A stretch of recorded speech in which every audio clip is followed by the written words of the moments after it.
In this episode of American Greed, the Wild West is alive and well in North Dakota.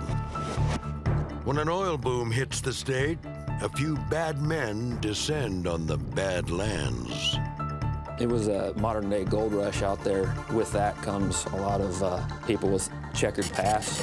James Henrikson is the baddest of them all. He lived his life like Caligula. I mean, he just wanted to lay waste to everything and everyone. In his drive to make a killing, Henrickson will do anything to eliminate the competition. Basically, anyone that ever crossed James or that he thought could sink him, he wanted to have killed.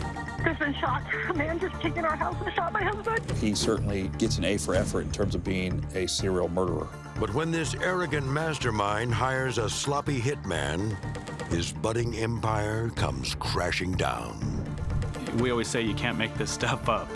I was like, you sons of bitches, man. Who do you think you are? Like, who do you think you are to come up to North Dakota and to rip people off like you have and then to just kill people? Who does that shit?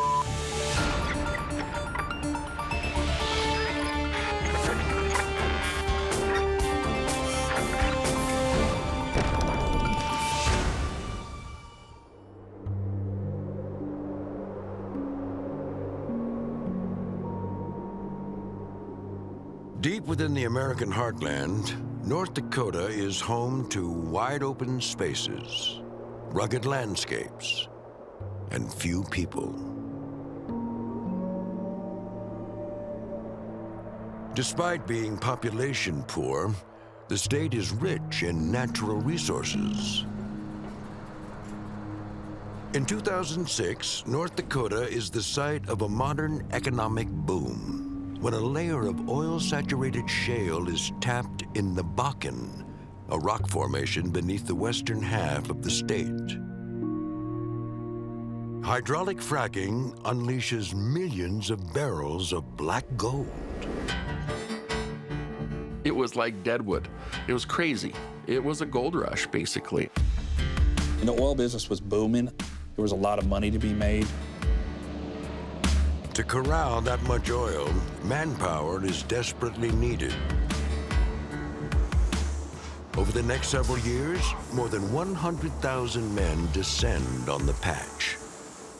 Everywhere you looked, it was trucks. It was truck traffic from bumper to bumper. Businesses were charging $1,800 a month. San Francisco rents in North Dakota based on how many people were looking for jobs. In October 2011, 28-year-old Christopher K.C. Clark is one of those men. A former motorbike racer, Clark moves to North Dakota at the request of an old friend, James Henrikson.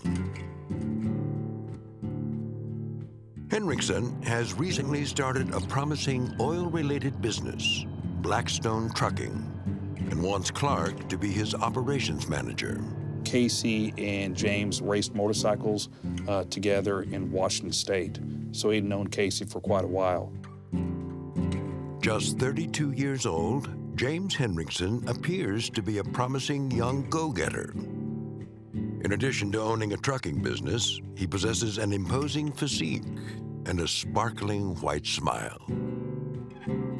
By his side is his beautiful young wife, Sarah Creveling. The locals call the couple Ken and Barbie. You know, people laughed. You know, it's North Dakota. It's almost all male. It's rugged. And then you have this blonde and, you know, this handsome guy. They just looked out of place, you know. And when you hear about, like, the Wild West, you were thinking, what is Sarah doing here? She's the only blonde chick in, like, 500 miles. Rick Airy lives next door to Clark and the Henricksons in an RV park in the bustling community of Newtown. A few weeks after their arrival, his new neighbors offer him a job. Casey approached me and he said, Rick, you want a truck pushing job? I said, dude, I don't know the first thing about pushing trucks.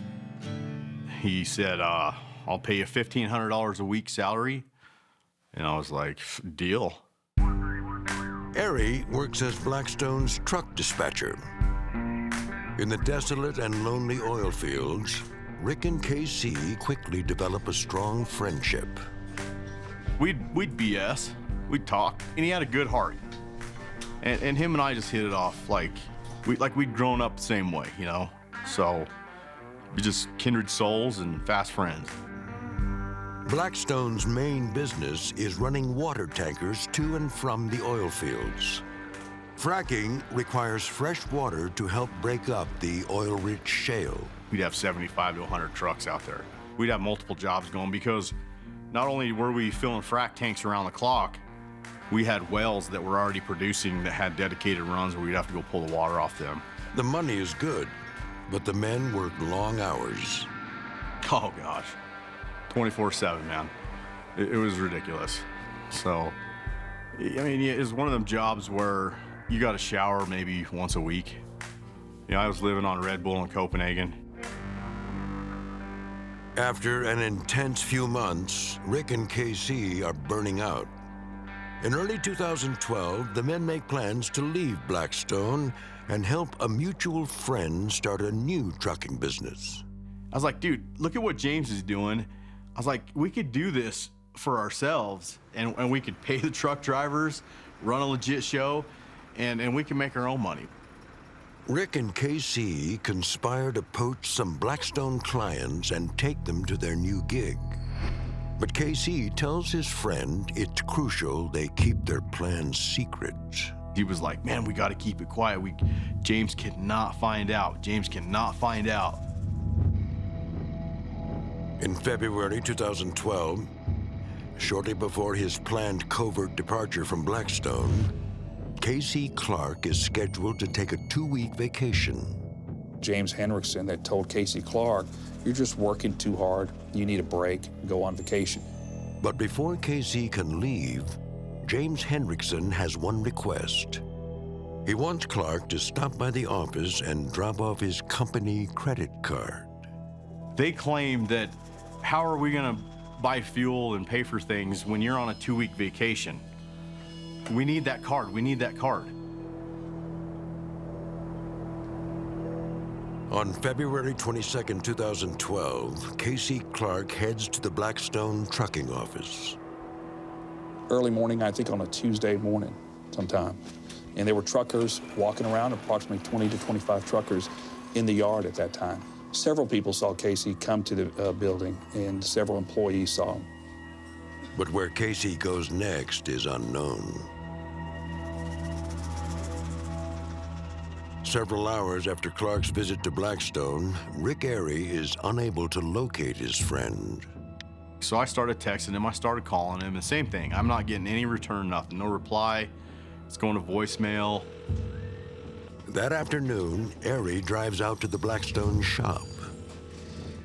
He's confronted by James Henrikson. James looks right at me and he says, "Are you quitting too?" And he's not supposed to know at this point. This is supposed to be a big old secret. I'm like, no, man, I ain't quitting. He's like, huh.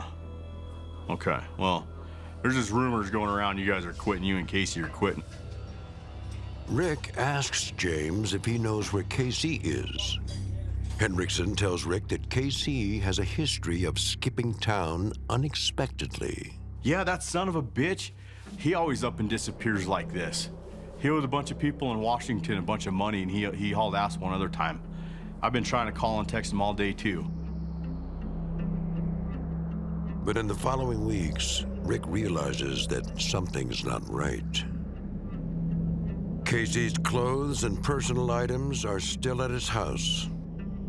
He doesn't answer his phone, and his family hasn't seen or heard from him. At this point, we know he's missing, like, he's not making his payments. He's not using his cell phone. He's not pulling a dime out of his checking account. Rick Airy and others create posters and spread the word through social media. So we just go on the offensive. We start blowing it up. We're getting it out there. Many of the wells and oil-related businesses in North Dakota are on the Fort Berthold Indian Reservation, including Blackstone. Word of Casey's disappearance quickly spreads through the native communities. One of my My clan sisters contacted me and she said, "Hey sister, did you hear about this missing boy from the oil fields?"